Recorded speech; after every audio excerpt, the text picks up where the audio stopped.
In California, the worst measles outbreak in 15 years is spreading. The virus is roaring back into the headlines tonight. An outbreak somehow traced to someone who had probably caught measles abroad visited Disneyland and may have sneezed. Measles on the march in America. This outbreak is showing no signs of letting up. There are already more cases this year than there were. The number tripled to 644 measles cases reported in 27 states. And I mean, is this all basically because of the anti-vaccination movement, because parents aren't vaccinating their kids?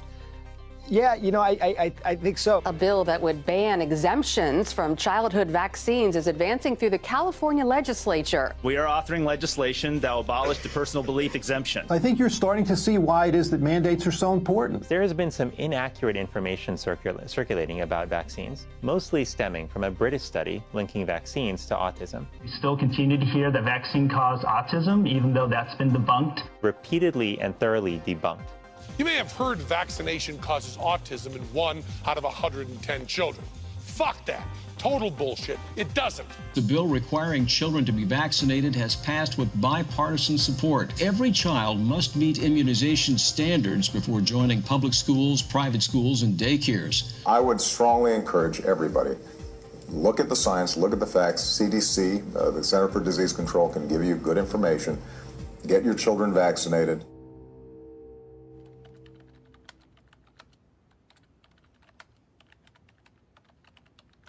I have waited a long time to tell my story, and I want to tell it truthfully.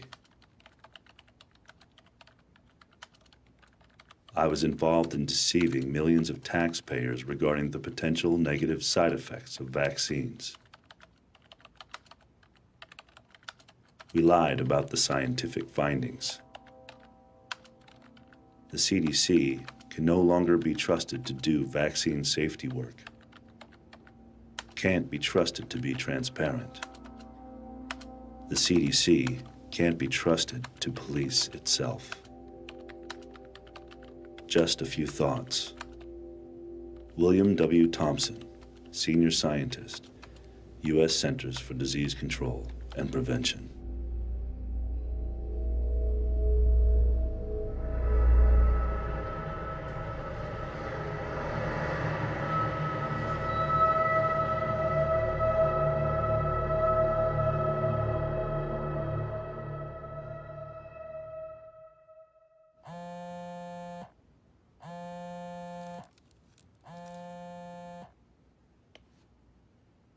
Hello? I was sitting at my desk where I teach at Simpson University. My phone rings, and it's Dr. William Thompson. Brian, you and I don't know each other very well. I don't know how this is all going to play out.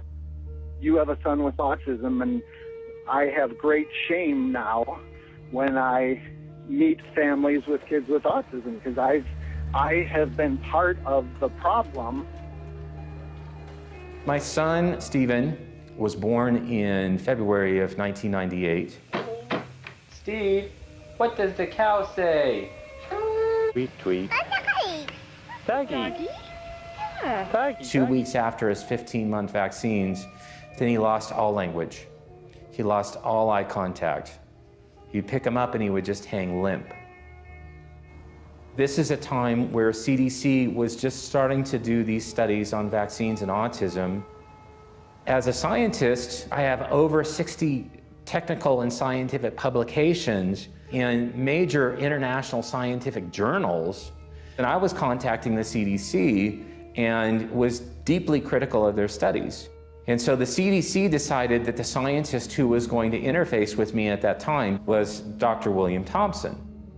Because I was on his back, because he didn't like what I was saying about the statistics, I received a letter from a CDC attorney in 2004 saying that I was no longer permitted to contact the CDC. Fast forwarding to 2014, Thompson said to me, Brian, if you listen to me and if you do what I tell you to do, I can guarantee you will be able to access a treasure trove of data, and I would like to guide you through these steps.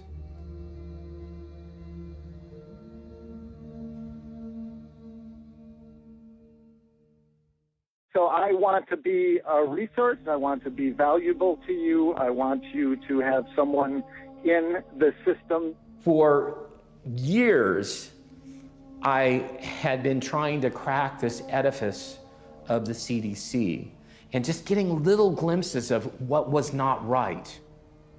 The CDC has put the research 10 years behind.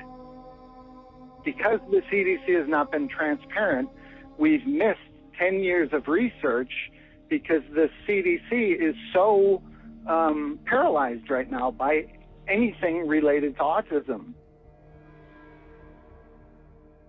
I am a licensed clinical psychologist and a board-certified behavior analyst. In 1978, I want to say the prevalence of autism was about 1 in 15,000 children. It was a very rare disorder. I was working at a clinic at UCLA, which was pretty much the only known center for treating children with autism, and we had maybe 6 to 10 children who we were working with. Somewhere around the early 90s, shortly after I opened CARD, the growth of autism has been so high and so rapid that I've never felt like I could ever catch up anymore. From an official diagnostic perspective, the way that we define autism, we were looking at deficits in 2 areas. The first is social communication and social interaction. And in that area, we require 3 specific symptoms to be present. Symptoms such as no social emotional reciprocity, no non-verbal communication, that means eye contact, for instance, or no development of relationships.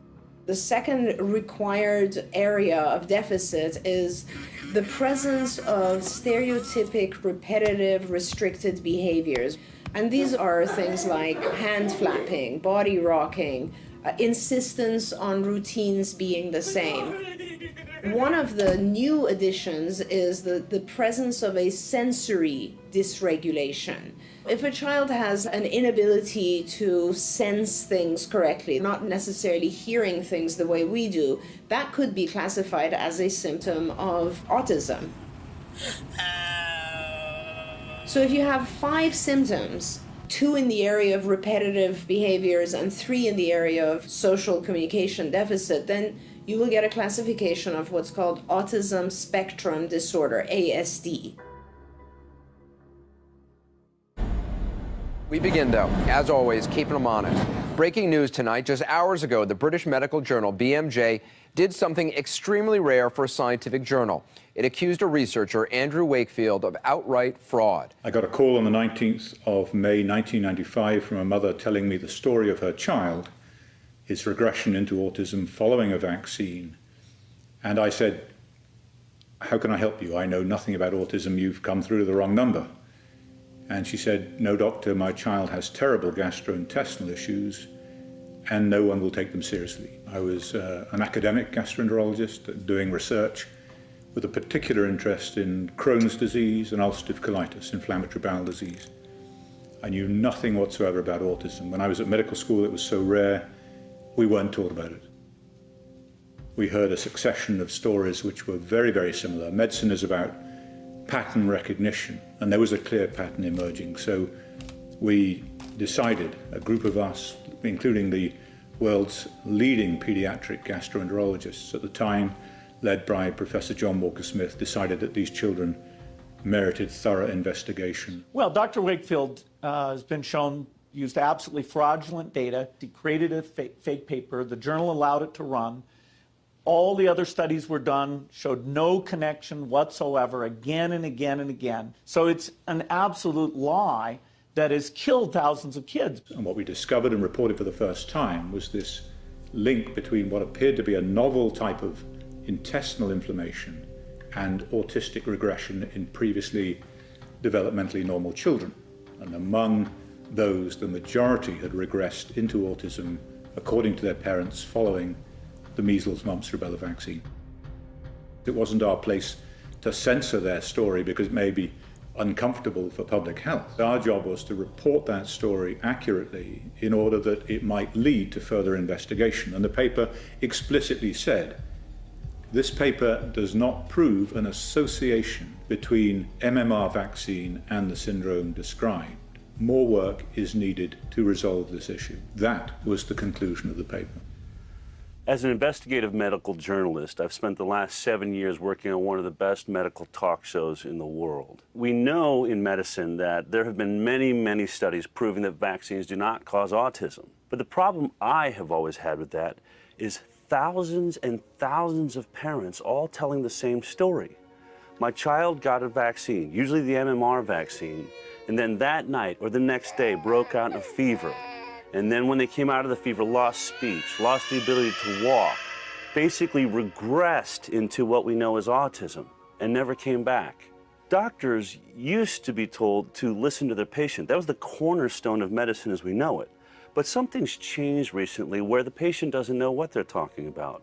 And these parents, with their story of their children, have just been written off as though they have no idea what's really going on with their child. I have 2 kids.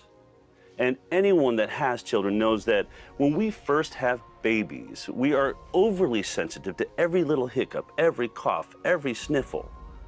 So to say that a parent was just unaware that their child had issues, and suddenly they realized 1 year later that, oh, they have autism, that doesn't make sense to me. And so I wanted to look into this story and find out, what is this disconnect between medicine, science, and real parents?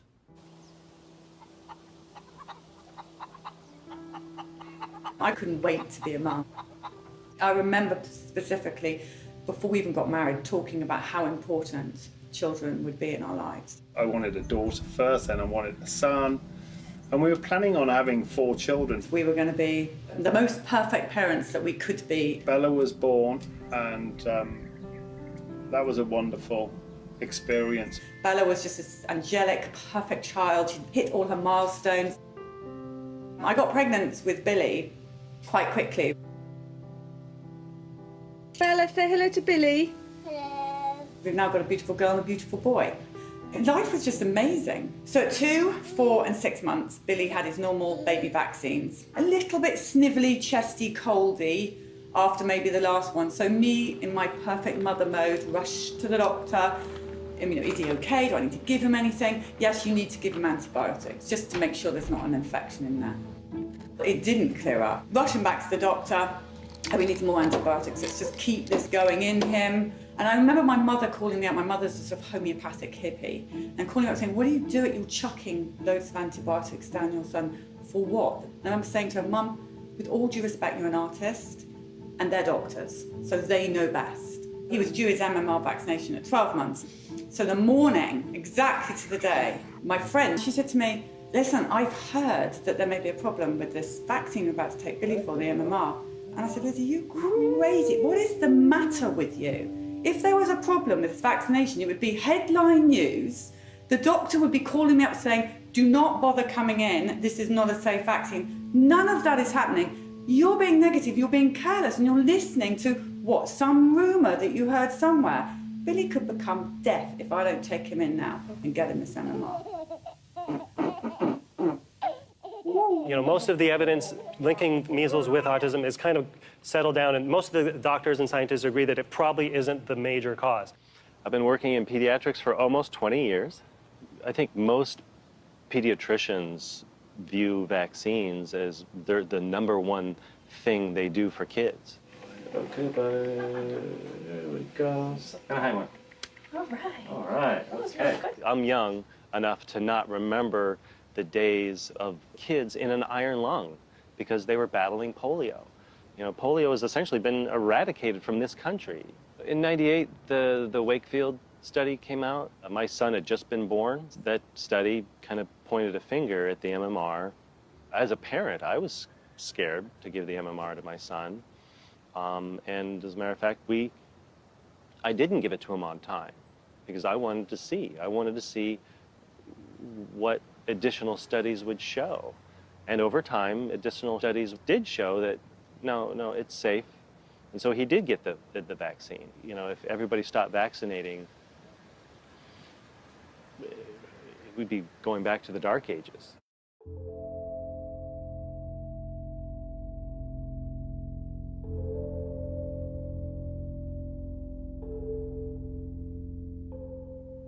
When a CDC scientist who'd been there at that time 17 years tells you this is how you access data, it didn't take me very long to realize, oh, I better do what he says because he knows what he's talking about. I just want to tell you one thing. Right now, I'm sitting in a very pretty position in terms of providing you a lot of information. He asked me, what data sets are you going to request? And I said, well, I'm going to request 2 of the studies that you've done on thimerosal, the mercury-containing preservative that's used in some of the vaccines. And he said, well, that's fine, but I want you to request the MMR data set first. And this is the study by Frank DiStefano and his colleagues in 2004. It was the one study where we could end up creating a mess while the CDC tried to sort out something they couldn't understand. The day Billy got the MMR was a living nightmare. It's the worst day of my life, to be honest with you. I came in and I saw him lying in his cot, listless. He started this uncontrollable shaking.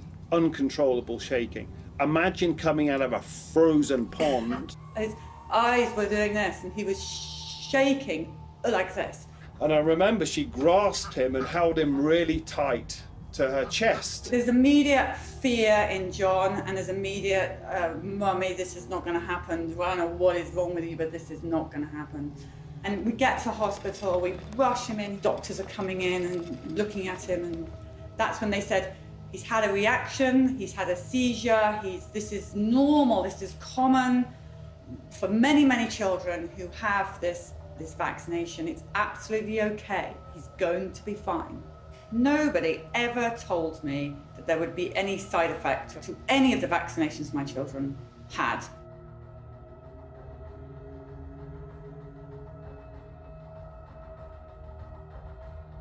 Following his febrile convulsion that he had the same day of the MMR, we were told to take him home. He slept in the bed with us for the night. He seemed just very, very sleepy. In fact, he didn't really ever wake up to the Billy that we had before.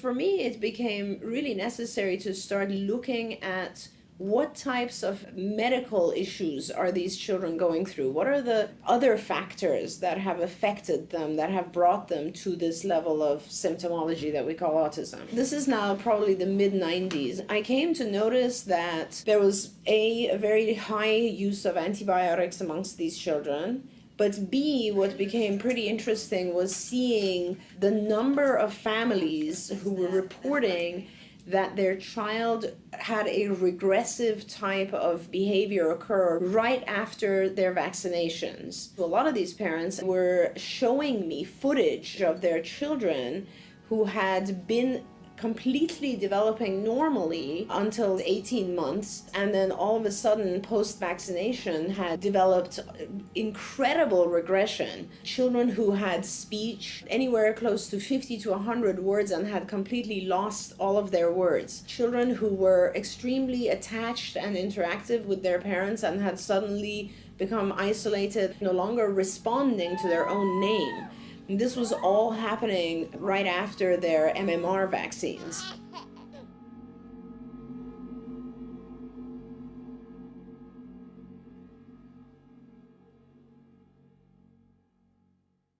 My oldest son, Ian, was born normal, developing normally. He was this beautiful boy, and we ended up at our 12-month visit, which is his 1 year. Then they gave him multiple vaccines at once. And within 7 days, he had 104 fever and a rash all over his body. He had previously been noted in our videos, home videos, that he was walking and actually running at that point. 7 days after the vaccine, he was no longer able to do that.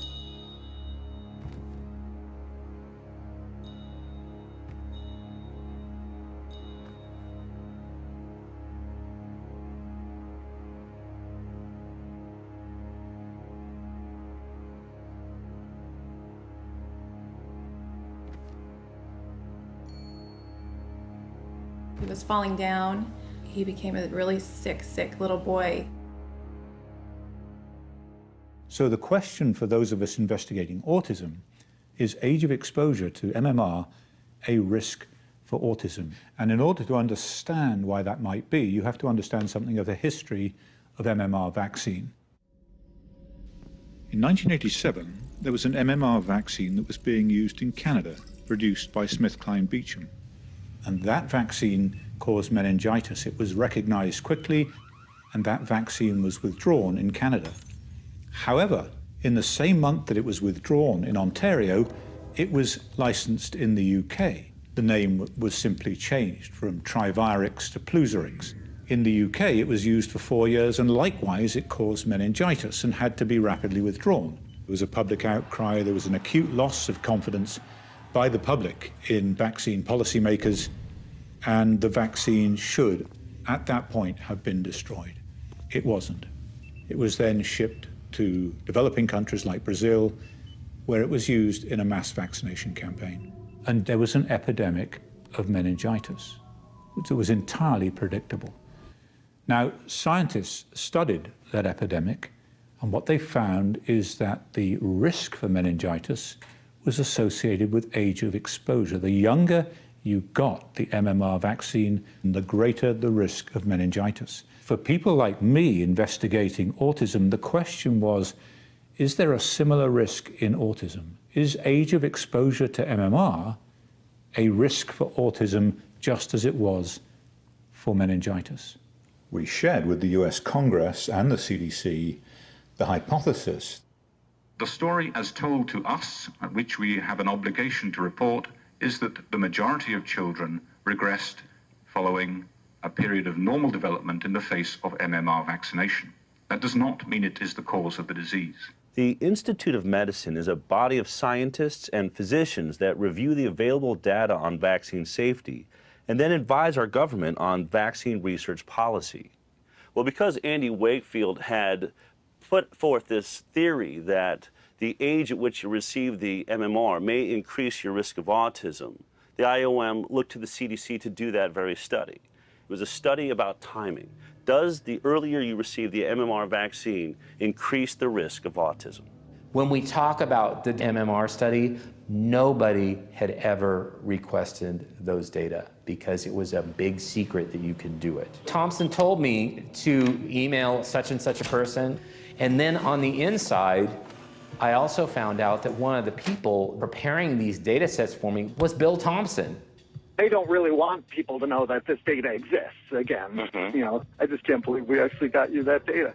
Thompson couldn't send these documents directly to Brian Hooker because that would have been illegal. What Thompson identified was a legal loophole that is referred to as a citizen's request. That allowed Thompson to deliver to Brian Hooker potentially classified information in a legal way.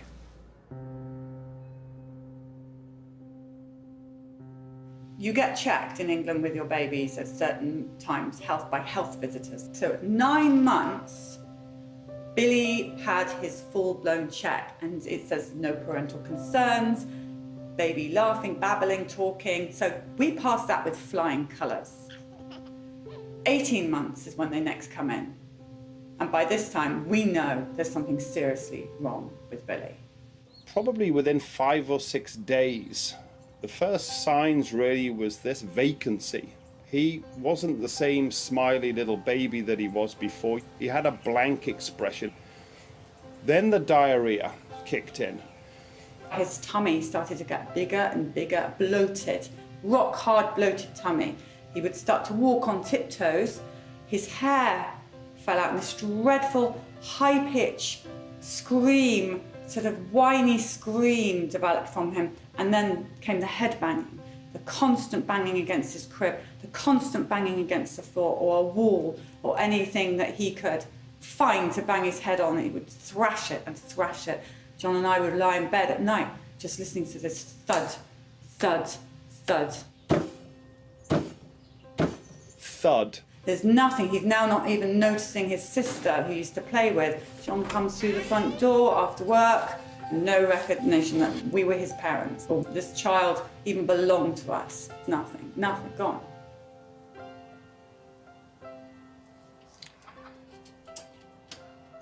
I mean, that was the time where our boy changed from what he was to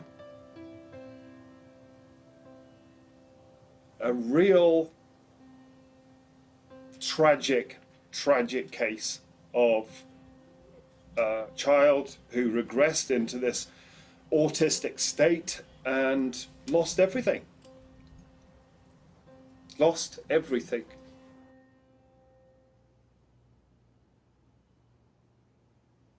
The CDC, the way that they do research studies is very reactionary. They look at something that's creating a press and creating a buzz that could actually lower vaccination rates, and that's what they study. They don't study vaccines proactively. So if Andy had never done his original study, gotten that published in The Lancet, would have never created the uproar that rightfully it should have created, then the CDC would have never studied this. The press conference for the Lancet paper was called by the Dean of the medical school, who was the chairman of the media committee. The temporal association between MMR and autism was initially made in the United States.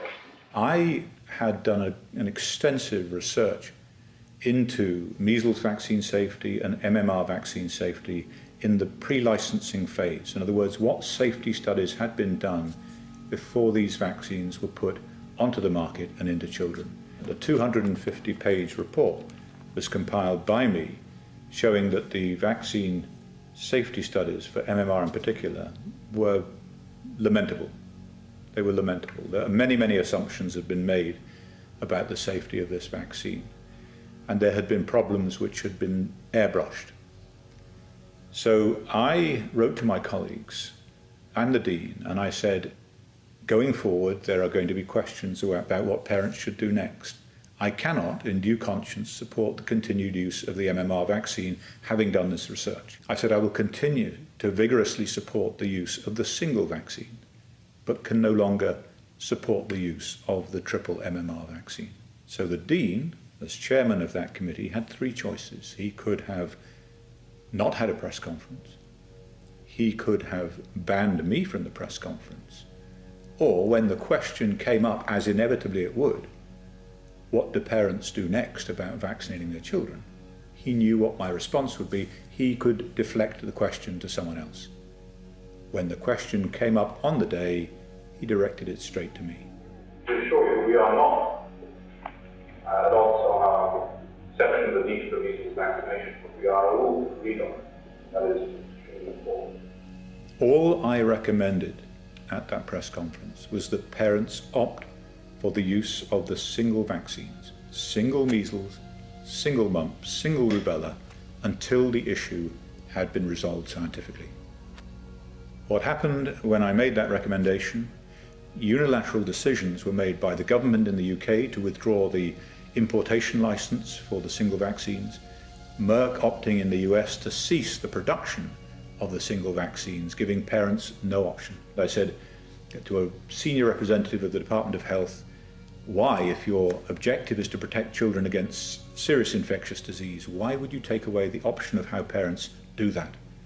And she said, because if we allowed parents the choice of single vaccines, it would destroy our MMR program. In other words, the concern was for the protection of the program over and above the protection of children.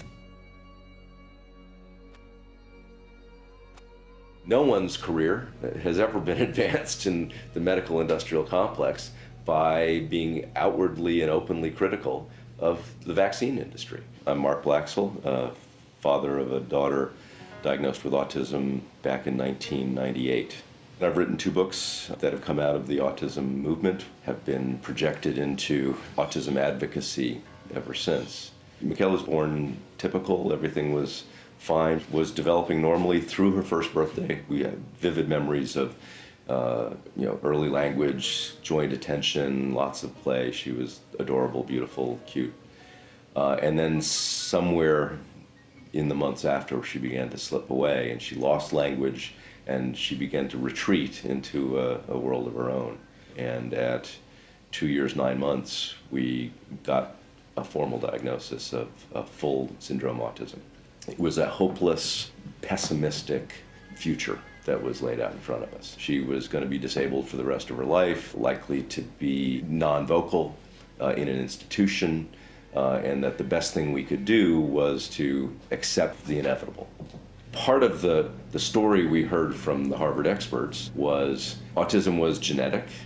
It was low and relatively constant prevalence. The more I learned, the more clear it was that that whole orthodox view was false, completely false. Revolutions only happen in science when there is an anomaly that the old orthodoxy can't explain. With autism, the anomaly was the explosion in cases, which meant that what people were trying to describe as a genetic, neurologically based condition couldn't be genetic. It could only be environmental. It could only be some set of things that had happened to children. And you had to ask the question, what might it have been? One of my personal training clients was the director of programs for LWT, London Weekend Television. And this guy said, why don't you do a program, and people out there there may be someone out there with this condition.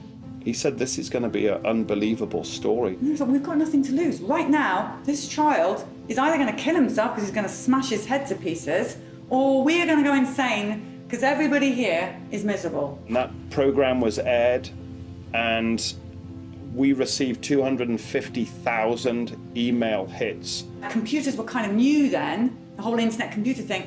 Ours crashed. We'd set up a Billy Tommy website just in case one person might be able to help us. Crashed. The television station's computers crashed. They had never seen anything like this before. The parents had exactly the same story as us. Antibiotics, some were chickenpox, a lot. Vaccine, bang, the symptoms are all the same. The diarrhea, the constipation, the high pitch scream, the banging of the head. We've all lived through it. It's the same story. And it was Polly's idea to put all of this stuff together in a magazine called Autism File. Let's all ask the questions and maybe someone can help. These questions from these parents were not being answered by the doctors that they went to see. They came to us out of desperation, and we had 45,000 subscribers within 4 months. When I originally got the MMR autism data, I came up with my own analysis plan, and I stepped through logically and systematically how the data should have been approached. I looked first of all at males versus females. Then I looked at black males.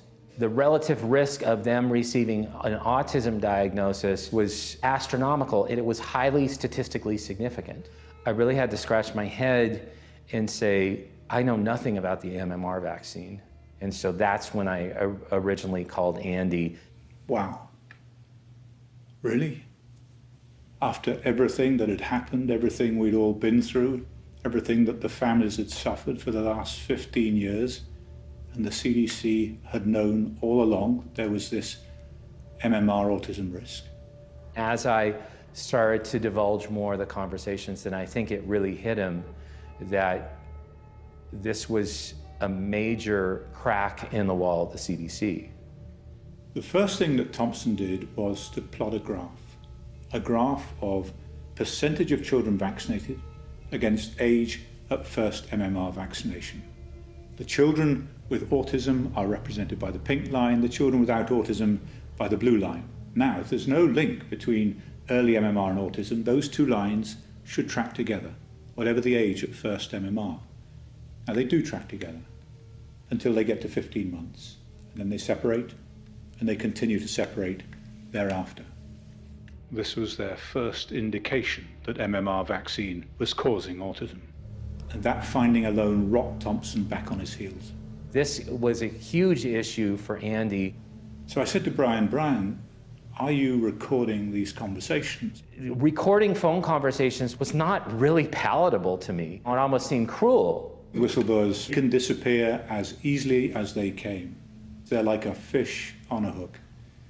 And your job is to get them into the boat.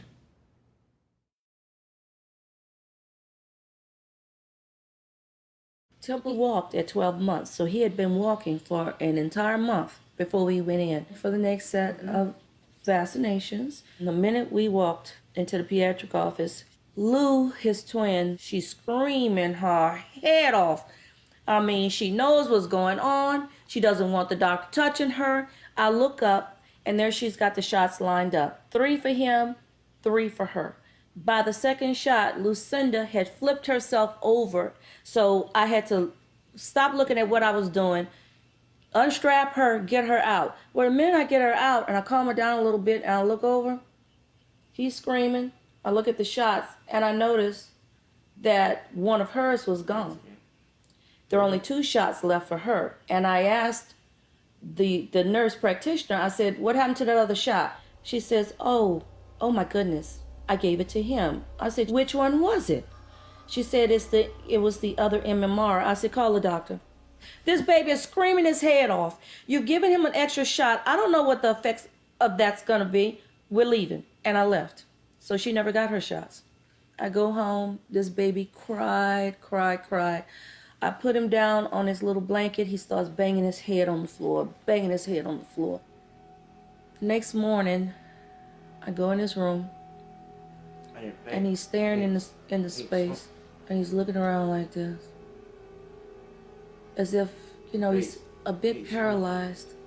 Not the baby who was always doing this every morning and smiling for me to get him out of bed. And I pick him up, and he does this. And I said, what has happened to my baby? So I call the clinic, and I said, I think my child's had adverse reaction to those shots yesterday. She says, no. I'm waiting for a representative from Merck. I don't think it was a reaction to that.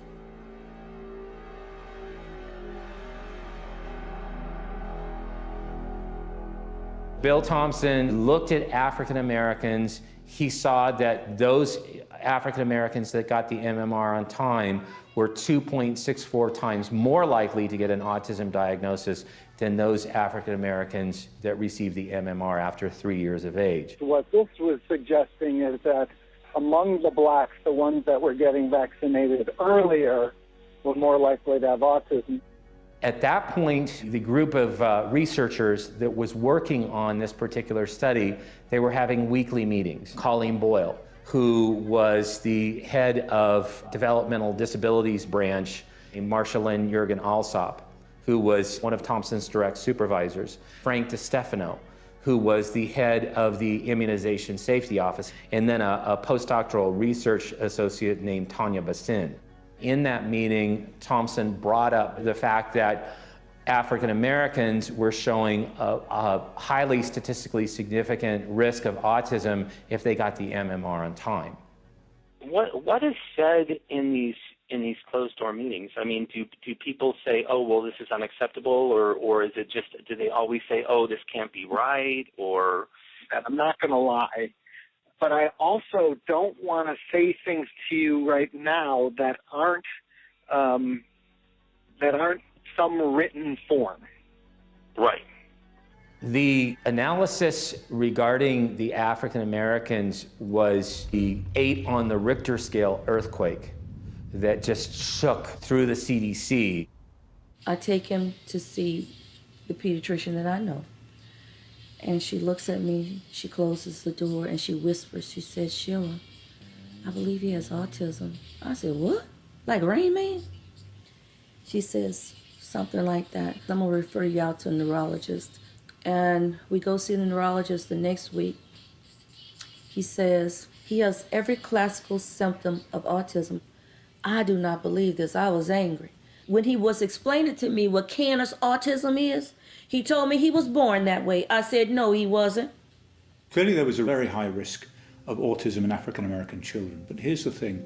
We know that autism is 4 times more common in boys. And so to see that effect mirrored in the African American children was a compelling finding. When I looked at African American males only, the relative risk was 3.36. It just blew my mind. And that's when I wanted to call Bill Thompson on the phone. And his statement to me was, oh, you found it.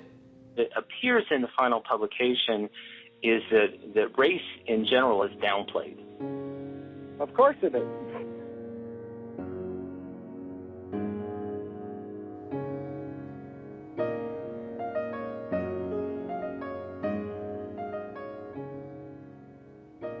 Temple's twin is amazing. She is fluent in 3 languages. She speaks French like a native. She is an A student.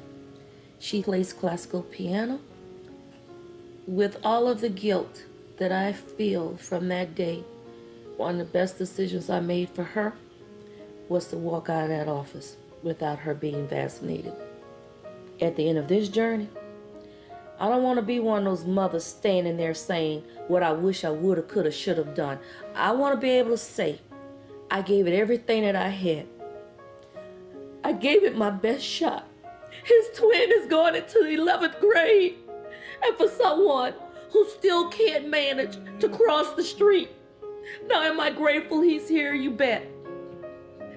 I'm grateful my son lived. And I was so naive that he would live a fulfilling life. He would end up being a happy man, having a family. My dreams for him. And every year that goes by, the older my son gets, the further that dream seems to be.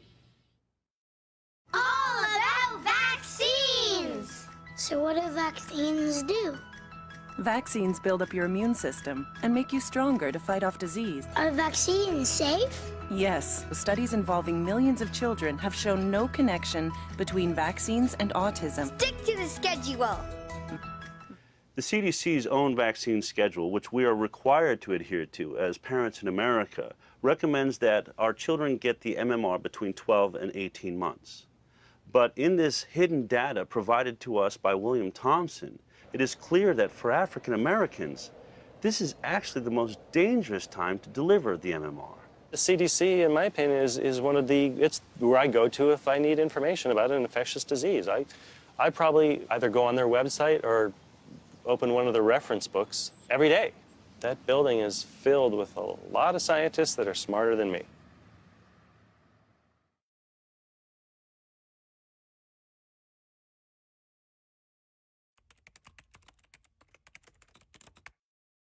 The analysis plan is one of the most important parts of a scientific study. It's the laws or the rules by which the scientist will adhere to while doing the study. And this analysis plan is put together by the scientists themselves. Sometimes their superiors weigh in.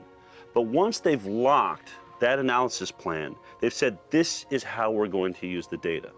And you can't deviate from that analysis plan, or you're at risk of fraud, scientific fraud. Did they deviate from the analysis plan after seeing something that they didn't like? If they did, we have a real problem. Thompson not only played a major role in developing the analysis plan, he was the numbers guy. He was responsible for collecting the data, analyzing the data, and presenting the results. And by November 2001, the results were in. Now with the MMR autism one, we had an analysis plan that we were supposed to execute as was written. And, you know, I'm going to be sharing these draft analysis plans that we had, and you can see whether we did what we said we're going to do. That analysis plan had been agreed upon not only by the co-authors, but also CDC superiors. In order to conceal the effect of the MMR, what they had to do was to reduce the number of children in the study in order to reduce what is referred to as the statistical power. That is, the ability of the study to detect a difference if one genuinely exists. In the analysis plan, they had agreed to use 2 sources of information. The first was the children's school records, and the second was the children's Georgia birth certificate records. So while every child in the study had a school record, only half of the children in the study had a Georgia birth certificate record because the other half had been born in other states. So the analysis plan was explicit. Information on a child's race was to come from their school record. But when confronted by data that revealed an increased risk of autism in African American children, so they deviated from their analysis plan. They chose to get the race data not from the school record, but from the Georgia birth certificate record. Instead of having 3,000 individuals in the study, it went down to about 1800. The relative risk went down from 2.64 to 1.8, but more importantly, that relative risk was no longer statistically significant. I now ask you to step forward to receive your prize from the hands of His Majesty the King.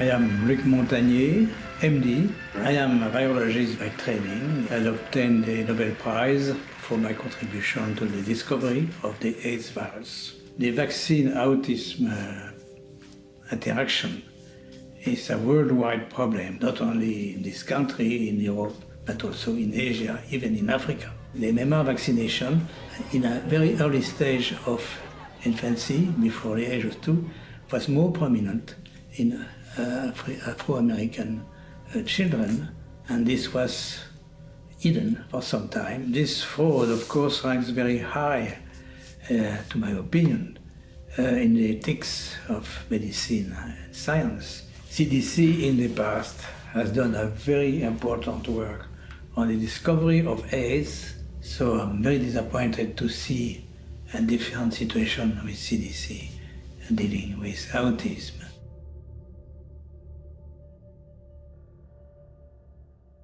Shortly after Julie Gerberding became head of the CDC, I began to communicate with her and ask her to come to my office. There didn't seem to be objective research going on. There was the CDC trying to promote vaccination for children, and then they were doing the safety research themselves. In CDC's judgment, the best public policy is to continue vaccination unchanged while aggressively working to try to identify causes of developmental disabilities. The CDC, I just thought, was institutionally conflicted. The CDC can't take money directly from pharma, but they can set up a foundation, and the foundation can attract donations from commercial interests, and does. Merck, GlaxoSmithKline, now Pfizer, Sanofi, Aventis have huge multi-billion-dollar vaccine businesses. They're profitable, they've grown because some of these new high-tech vaccines that are patented, that are high-priced, get protected by this little cocoon of regulatory capture in HHS, and are guaranteed multi-billion-dollar franchises. When I was working at Merck, I was a sales rep for Vioxx. The whole scandal started when it was discovered that Merck had manipulated data and covered up the fact that Vioxx actually caused twice the amount of heart attacks and strokes than the placebo. What I learned from that experience was just because things are on the market does not mean they are safe. I think we get into a very dangerous territory with vaccinations. If a drug company gets just one vaccine added to the schedule, they can make upwards of $30 billion in 1 year. It's no secret. I think they've published their intention, which is they want to create an environment of constant vaccination from cradle to grave. They want infant vaccines and expanded flu shots, DTaP boosters, Gardasil shots, meningococcal shots. They want adult vaccines. They want you and me to come in and get a constant barrage of shots. And then they want vaccines for the elderly. We have a highly profitable product because the safety testing isn't as rigorous as a normal pharmaceutical drug. The gold standard is double-blind, placebo-based, long-term study. And that just isn't done with vaccines because they're classified in a different way as a public health measure. And they haven't been tested in combination with other vaccines. Yet doctors give 6 to 9 doses per visit. It's insane. If pharmaceutical drug was tested like this, it wouldn't be on the market. But because it's a vaccine and the safety testing is less rigorous, our children are being experimented on. I don't like to look at autism from a behavioral perspective. I look at it from more of a what causes it in each child. When I want to define autism, I have to say that it's the inability to detoxify the way you're supposed to, or at the rate that you're supposed to. And it all has to do with this toxic overload. These children are not detoxifying from the vaccinations. Same thing with GMO products. The pesticides in our food, if I can prevent the child from being exposed to more toxins, then when I'm teaching the child, at least the child's getting better and not continuously getting worse. Without a doubt, what's happened to Billy has changed his life.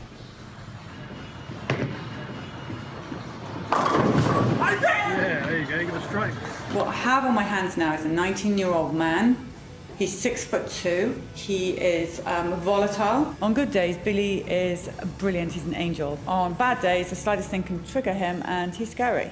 I'm going to go downstairs and get Billy, Daddy right now. You need to stay up here, okay? I'm going to kill Daddy right now. Bill, listen to me. I'm going to stay with you up here, and you're going to try and calm down, okay? The reason they become aggressive and dangerous in some cases is because they have no ability to communicate. Because Mummy asked Kent for Kent bringing the sweet corn and then bringing the chickens here. Because this is your fault, Mummy. If you were not able to express your needs, your wants, your desires, your happiness and sadness and so on, you would become aggressive. That's often when we see the worst part of autism.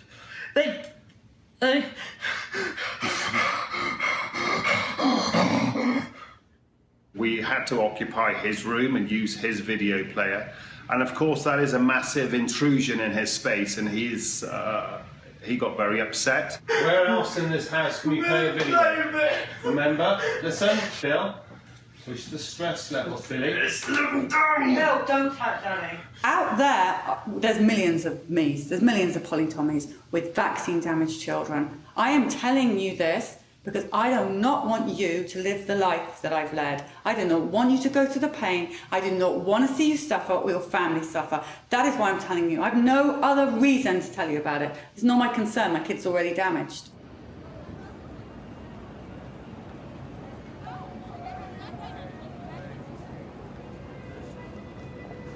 I am a senior research scientist here at MIT in the Computer Science and Artificial Intelligence Laboratory. I have a bachelor's degree in biology from MIT, and I have MSEE and PhD degrees, also from MIT in electrical engineering and computer science. I became interested in autism a long time ago when my best friend at the time had a son who was diagnosed with autism following a DPT shot. He ran a high fever after the shot, seizures a week later, and then was later diagnosed with autism. We have to accept the fact that autism is new, that before 1930, the rate of autism in the world was effectively 0. And then for a long time, it was 1 in 10,000. I got interested in studying autism 8 years ago when I saw the numbers go up, and I was quite alarmed because I could see that the trend was exponential growth. And exponential growth is extremely scary. Since really the mid to late 80s, we've gone from this low prevalence environment to a rate of increase where the trend is still vertical. We have not seen a flattening in trend. It's every couple of years, the CDC provides a number of what percentage of the kids are diagnosed with autism. And you've got the dots going all the way back to 1975. You draw the line, it is a perfect exponential curve. If we assume that things are going to continue as they have for the past 30 years into the future, we can predict that by 2032, 80% of the boys born will end up on the autism spectrum. Half the children, 80% of the boys.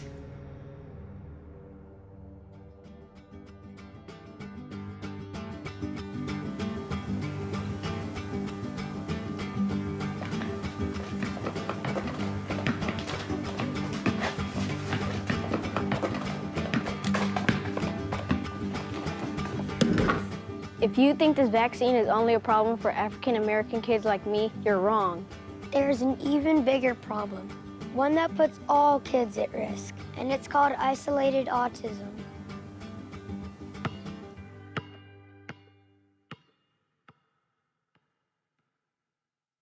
When the CDC researchers set out to do the study, they asked themselves the question, if early MMR vaccine causes autism, in which children would we be most likely to find this effect? Their answer is children with no developmental concerns for the first year of life, children who were perfectly healthy until they received their MMR vaccine. They called this group isolated autism. Now, this does not refer to an isolated case of autism or an isolated group with autism. They isolated autism out. These were children who had no comorbid conditions apart from their autism.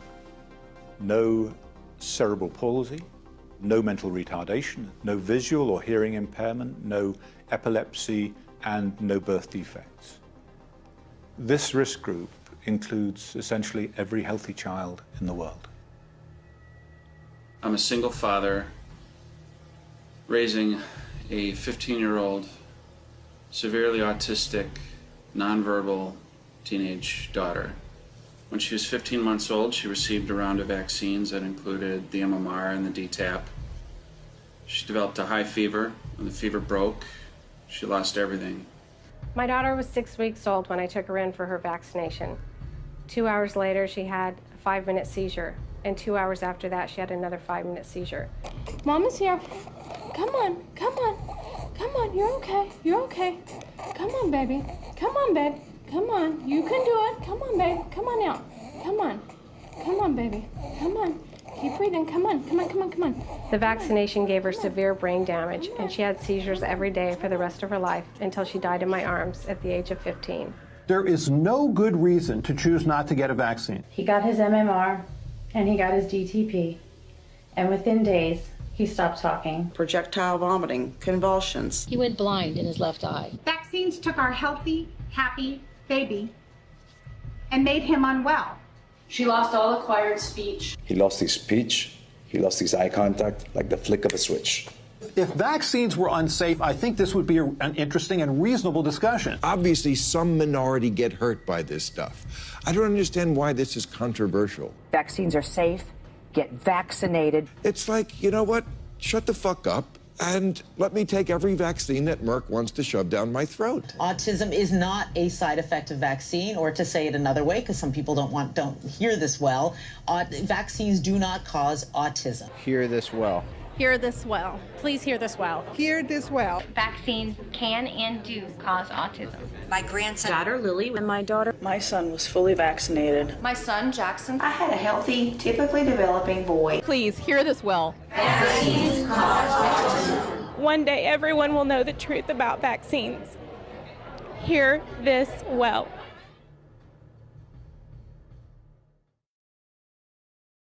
I actually think the most interesting results are the elevated ones for the isolated, ones that don't have other comorbid conditions. The effect is where you would think it would happen. In isolated autism, he saw a very, very strong effect specific to those kids that got the MMR on time.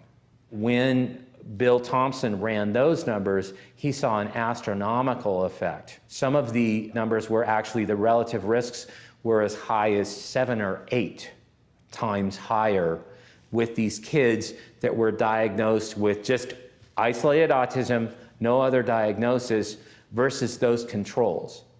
Isolated autism is confusing because it sounds small, but it really is a big problem. Because all healthy children, no matter what race, are at risk. For example, my sister's 18 months old and she's supposed to get her MMR shot right now. But if she does, she's 7 times more likely to get autism than if my parents wait until after 3 years old. So I hope my parents don't do it. Here's what's really scary. When we look at isolated autism, we see that there's a up to 7-fold increase in the incidence of autism between those that received the vaccine between 12 and 18 months versus those that got it after 3 years old. But let's be perfectly clear. Every child in this study had received the MMR vaccine. What would the numbers be if you compared children who got the vaccine between 12 and 18 months versus children that never got the vaccine at all? This is often referred to as the vax versus unvax study. And the CDC refuses to do this study, even though every drug that we take has been through this exact study. There's a group who take the drug, and then they compare it with a group that do not take the drug, and they see, are there more side effects and complications with the group that takes the drug? So why does the CDC refuse to do the vax versus unvax study? Probably because when we look at the results of this study, we realize that the risk would be astronomical, and is likely to be one of the major reasons we're seeing this skyrocketing increase of autism worldwide. Just like the African American children, they went into the room and they sliced and diced the data in an effort to get rid of that effect. This is Colleen Boyle's meeting notes how they planned to present the data by these age groups. That after the fact, when the data are in, she writes reformat, and then she puts in new age groups. Even this failed to achieve the desired effect, since in the end they simply omitted the relevant findings from the paper altogether. I was just looking at that, I'm like, oh my God, I cannot believe we did what we did. But we did. Yeah. So it's all there. It's all there. And you in the health field, you who run our health agencies in this country who are sitting here today, you have an obligation to these kids that you just saw there to make sure that these studies are complete, thorough, so that everybody knows that we have all the facts, and you don't have that. One of the things we did, because this was such an important topic, was to have them be sworn in. So they were under oath. And if they were doctoring the results of a study and they did it deliberately, they committed a felony. It used to be 1 in 10,000, and now it's 1 in more than 250 kids that are being damaged in this country that are autistic. Now, those kids are going to grow up. They aren't going to die. It's not like a lot of diseases where they get infected and they drop dead. They're going to live to be 50, 60 years old. Now, who do you think is going to take care of them? It's going to be us, all of us, the taxpayers. And it's going to cost, I think, as you said, Ms. Maloney, trillions of dollars. So we can't let the pharmaceutical companies and our government cover this mess up today, because it ain't gonna go away. And it's gonna cost the taxpayers trillions more if we wait around on it. And for our FDA and HHS and the health agencies to continue to hide behind this facade that there have been studies that conclusively prove otherwise is just wrong too. So the CDC wasn't just doing this study inside of a bubble. In fact, it was the exact opposite. They were under fire. You had Congressman Dan Burton in front of the Congress demanding answers about mercury and the MMR and vaccine studies and the connection to autism. Dave Weldon, congressman from Florida, is reaching out to Julie Gerberding with serious complaints on how he thinks this entire issue is being handled. On top of that, the Department of Justice is requesting files and data from the CDC because of a previous study called the Verstraeten study that had so many anomalies, it looked like scientific fraud was taking place. So they were suspicious. So then you look at the emails that Thompson's provided to us, and you see that he's reaching out to his line manager, Dr. Melinda Wharton, throwing up red flags, saying, I first spoke with you in September of 2002 regarding the sensitive results we have been struggling with in the MMR autism study. How do you struggle with scientific results? I mean, facts are facts. Data are data. That doesn't make any sense. So you've got Dan Burton breathing down their necks. The Department of Justice is requesting files. And William Thompson finds out that Colleen Boyle has brought in a lawyer to help her decide what materials are too sensitive to provide to the Department of Justice. This obviously freaks William Thompson out, because later in the email to Wharton, he says, I will be hiring my own personal attorney. And it's extremely unfortunate that we need to be concerned about whether our own legal rights are covered when participating in a study such as this. I mean, what's going on here? We have government scientists lawyering up over a children's safety study. Clearly, this does not sit well at all with Dr. Thompson, because at the end of this email, he makes what looks to me to be a clear threat. My level of concern has also caused me to seriously consider removing myself as an author on the draft manuscript. So then a few days later, Thompson writes directly to Dr. Walter Orenstein, head of the National Immunization Program, saying, I am not interested in taking all of the political heat that will go along with that study. Thompson has gone all the way to the top of his department. I mean, we don't ever get a response from Walter Orenstein, but Thompson is very clear on what happened next. The higher-ups wanted to do certain things, and I went along with it. In terms of chain of command, I was number 4 out of 5. Dr. Thompson talked about destruction of documents, and that in fall of 2002, There was a meeting with the trash can rolled in, and they selected documents to be destroyed. I led all the analyses with the Stefano thing. Literally, everyone else got rid of all their documents, so the only documents that exist right now from that study are mine. These documents were no doubt federal records. They were very important documents because they showed a very strong statistically significant effect. He felt that, quite rightly, it would be illegal to destroy those documents, and so in his office he kept not only the hard copies, but the computerized files for that study. There was a dramatically different result presented before and after the time frame that Thompson alleged that these data were destroyed. If I never had the documents before October 2002, there would be nothing that would show that they actually had the results in hand and they decided to destroy those results. I filed a formal complaint to the Office of Research Integrity in the Department of Health and Human Services. I heard back not long after the complaint was filed, and the letter basically stated that every co-author except for Dr. Thompson denied that any such meeting was scheduled. They denied that any material was destroyed or thrown away. They were calling Dr. Thompson a liar. It was their word against his. Dr. Thompson predicted that this would happen. There's things I haven't even shared with you because I can't prove it.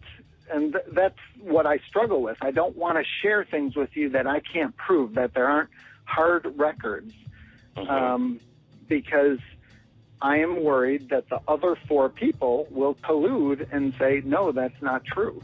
Dr. Thompson provided meeting notes to me for precisely the time where the co-authors are claiming that no meeting took place.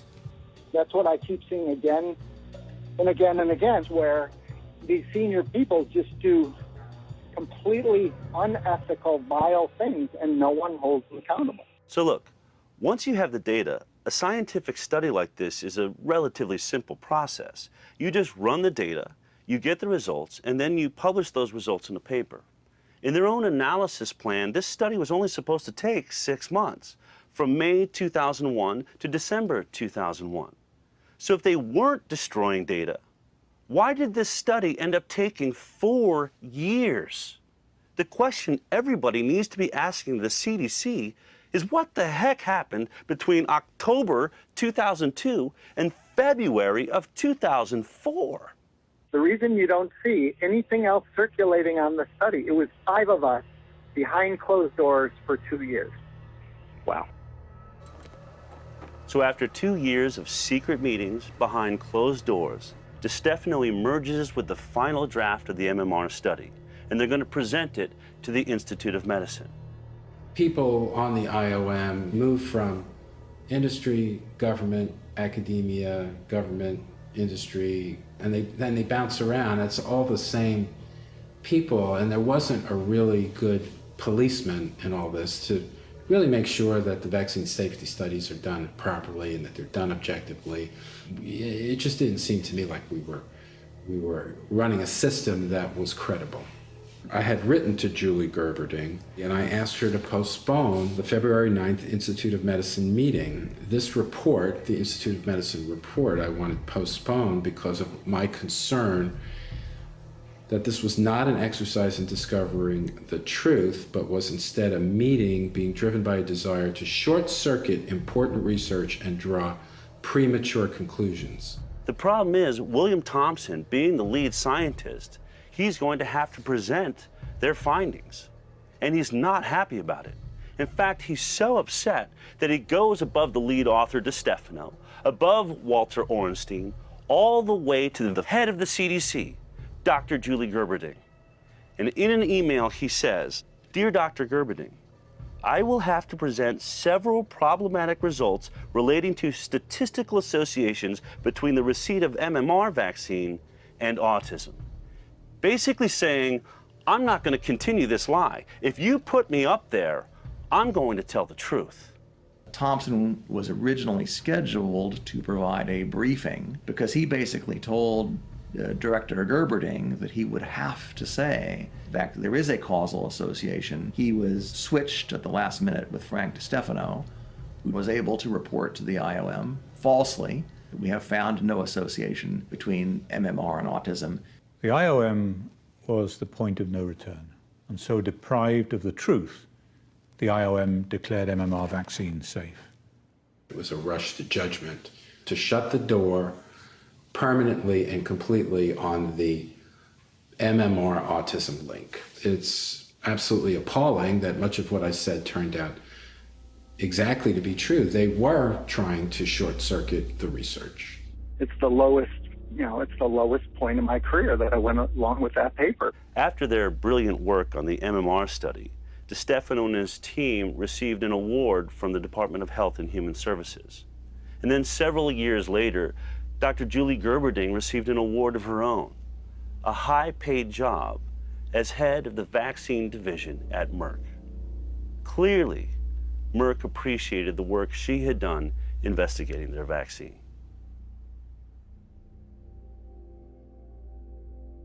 Just to let you know, I wrote a paper on my results on MMR. Yeah. And it will include something that I got from you. Brian was about to publish a paper using data that could only have come from an inside source at the CDC, a whistleblower.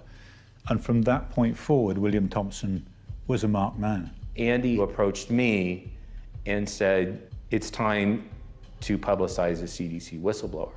Ironically, 12 years later, while Thompson is bearing his soul to Brian Hooker, in front of Congress, Colleen Boyle is just peddling the same old CDC fraud.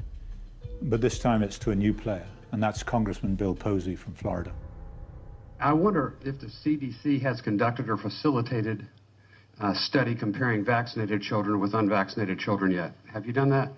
We have actually done a number of studies looking at the relationship between thimerosal vaccines and autism and other developmental disabilities. The lies from the CDC were still the same. The difference now is we had William Thompson. Vaccines and their components did not increase the risk for autism. My time's very limited here. So clearly, definitely, unequivocally, you have studied vaccinated versus unvaccinated.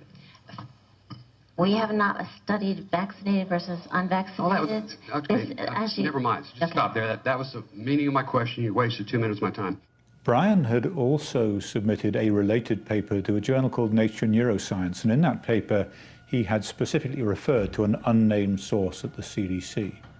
And my worst fears were realized when a journalist from Nature Neuroscience contacted the CDC, contacted Walter Orenstein. The message went on to Frank DiStefano, who sent it out to the co-authors saying, keep your heads down, this may be coming your way. The fear was all of a sudden we'd be dredging the river for Bill Thompson. So I said to him, Brian, we've got to do three things. We have got to get Thompson a whistleblower lawyer, we've got to make sure that his documents are with Posey, and we've got to reveal his name. Whistleblowers are in danger only as long as the only people who know their identity are their enemies. Do vaccines cause autism? In the last 30 years, the childhood vaccine schedule has tripled, while the U.S. autism rate has skyrocketed from 1 in 10,000 to 1 in 50. Dozens of published research papers show that, yes, vaccines and autism are linked. Yet the debate rages on, in part because of the 1986 National Childhood Vaccine Injury Act, passed by Congress as a result of pharmaceutical lobbying. It shields drug companies from liability for injuries and deaths caused by the vaccines they manufacture. Vaccines that the federal government admits are unavoidably unsafe. Instead of suing the pharmaceutical company directly, parents are forced to petition the Department of Health and Human Services, and if federal health officials oppose compensation, the case is argued before a special master in the U.S. Claims Court. Many refer to this as vaccine court. Here are some shocking facts about the so-called vaccine court. Pharmaceutical companies do not have to participate in the proceedings at all. Taxpayers pay for all damages. The U.S. Department of Justice acts as the government's lawyer, with taxpayers footing the bill for their defense.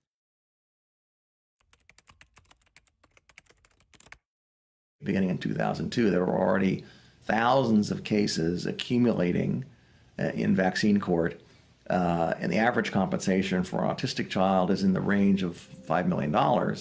So just do the math. The government was facing several $100 billion, possibly $1 trillion in liability as the autism epidemic grew. They had to develop a fraudulent study that would exonerate MMR to deliberately defeat the cases in vaccine court to avoid paying the $1 trillion. So the thousands of autism petitioners were denied their fair day in court by a corrupt and deliberate obstruction of justice. It is one of the most unethical medical decisions of all time, because it was made with knowledge to sacrifice these children as a direct affront to the congressional mandate that they all be compensated.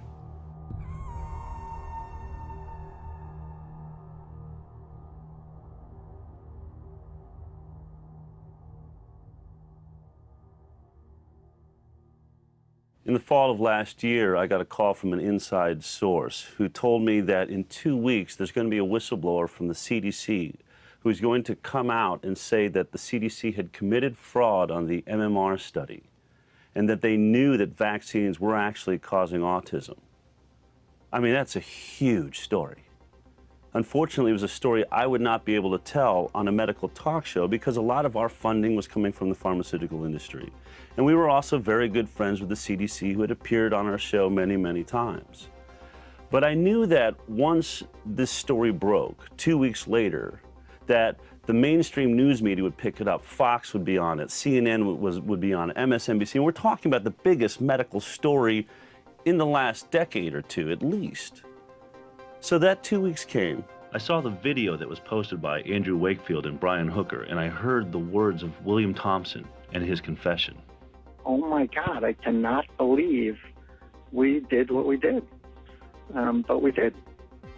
It's all there. It's all there. And I watched the blogosphere go crazy. Tweets, Facebook, social media, everybody talking about it.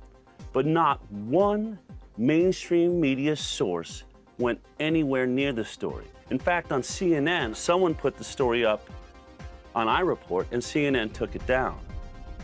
And at that moment, I realized, wait a minute. Not only is my medical talk show being produced by the pharmaceutical industry, all of television is. We were never going to get this story. But we certainly did get a story. A highly contagious measles outbreak. Major outbreak. Measles outbreaks. Measles on the march in America. This outbreak is showing no signs of letting up. But in 2014, the number tripled to 644 measles cases reported in 27 states. It's really amazing to consider the number of cases of autism every year and to contrast that to, let's say, the number of children who acquired measles by going to Disneyland. It's a tiny number of children who acquired measles, and it's a vast number of children who are being diagnosed with autism every day. We don't know what causes autism. I mean, that's fair to say. We're not sure as a scientific community what causes autism, but we know that vaccines do not. Now, I'm not saying that Sanjay Gupta is a bad guy. In fact, I think that he tries to do a lot of good, just like many doctors do. But if they're being lied to by the scientific body that provides them with their information, what happens to all of us? What happens if a good doctor sees the same data that I saw? So you're a scientist, basically. So you're studying this, and you feel 100% comfortable. You even said you have kids, so you're a family person. Yes. You would feel very How long have you been a doctor, and sort of what's your area of specialty? Sure. I've been a family medicine physician for over 10 years now, and treating families, everyone from newborns all the way up to my oldest patient is 96. So do you administer vaccines as a part of that? Yes, I do administer vaccines. In our clinic, we follow the CDC recommendations, and we give that information to our patients, and we give them a schedule of when their children are going to need to be vaccinated and so on and so forth. There's something I want to show you.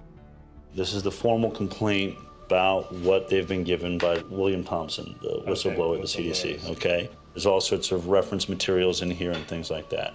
I'm just going to give you time to look at it, study it as long as you want, okay? When you feel like you have a grasp of it, I know it's going to take some time. Appreciate you taking the time, all right? Okay. So I have sent you what William Thompson has said is the fraud at the CDC. All of that data that was missing. Did you get a chance to really look it over? It's really unbelievable how blatantly the data was switched around. It made me question whether or not this organization that's been mandating how I practice medicine for the past 10 years, if they're lying about this or leaving data out about this particular study, what else am I being lied to about? I'm still trying to digest it because this study, which was used to kind of give the definitive answer to us pediatricians that, oh, the MMR is not related to autism, I kind of feel like I've been lied to. When they set out to do the study, they wanted to look at the data and interpret the data. But then there's a piece of data that they chose to ignore. The data they excluded was really, really significant. Think about it, it's a big deal. It is a big deal for a physician to have to deal with the fact that for the past 10, 20 years, we've been potentially destroying the brains of children. Everything I've been telling my patients for the last 10 years has been based on a lie and a cover-up. Parents making decisions about their children's health deserve to have the best information available to them. They should be able to count on federal agencies to tell them the truth. Once Brian and I had outed Bill Thompson, he got himself a whistleblower lawyer.